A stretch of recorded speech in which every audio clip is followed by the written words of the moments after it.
And of course, I'm back at with another video. So, a couple days ago, I opened up Instagram and this is the first picture that I see. I've done this plenty of times on my channel, bro. You know what I had to do? I had to go on to youtube.com to look it up, bro, and it's real. This is a real video. It actually happened. That's a story that I'm about to sit down and actually watch here my damn self. I was not expecting to see that as soon as I opened up Instagram. On a cold December evening in 2000, what should have been an ordinary night of friends gathering in Wichita, Kansas, turned into a gruesome nightmare. It was a crime spree that would shake the city to its core. It was a story of senseless brutality, survival, and an unrelenting pursuit of justice. Two brothers, Reginald and Jonathan Carr, raised in a life of neglect, abuse, and crime, would go on to commit some of the most heinous acts in Wichita's history. They would force a group of innocent friends to endure unimaginable horrors before executing them in the snow. Only one would live to tell the tale. Then, in a second case, we have Tamerlan and Dzhokhar Tsarnaev, another pair of incredibly evil brothers who were responsible for the 2013 Boston Marathon bombing. What the f*** does that have to do with the title of this video? What does the 2013 Boston Marathon bombing have to do with this video? What the fuck did I just click on, bro?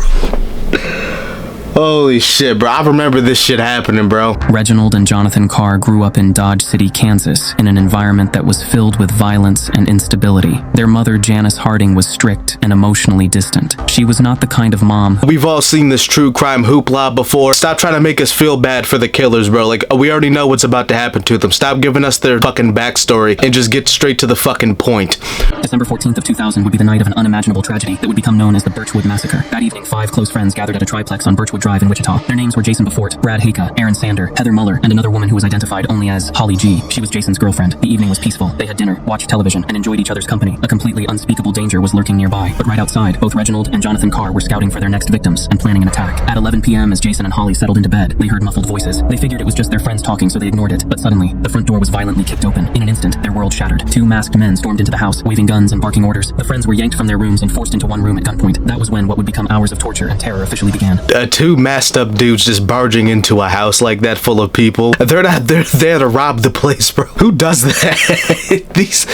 There's something wrong with these 2 dudes, bro.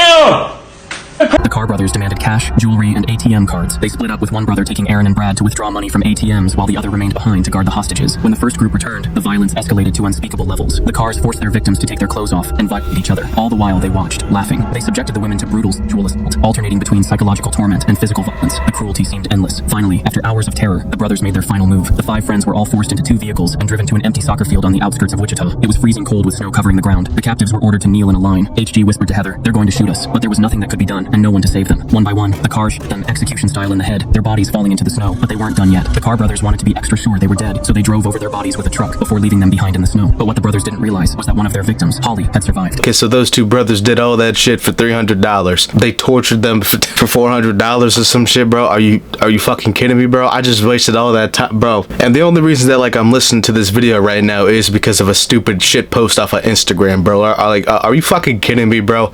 I can't stay in this world anymore, bro. What is this shit? Within days, both Reginald and Jonathan Carr were arrested. The trial was a national spectacle. Prosecutors charged the brothers with 113 counts, including capital murder. This man got the old dirty bastard dreadlocks and braids or some shit, bro. Like, are you kidding me, bro? He got the ODB braids, bro. Ooh, baby, I like it raw. Yeah, baby, I like it raw. Shimmy, shimmy, yeah, shimmy, yeah, shimmy, yeah.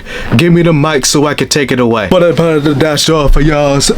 Let's learn about the 2 brothers that committed the Boston Marathon bombing.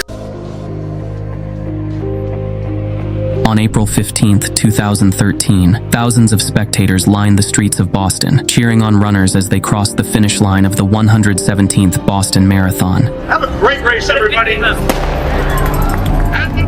But in a matter of seconds, the joyous celebration turned into chaos. 2 powerful explosions erupted near the finish line, sending shrapnel flying and causing devastation unlike anything the city had ever seen.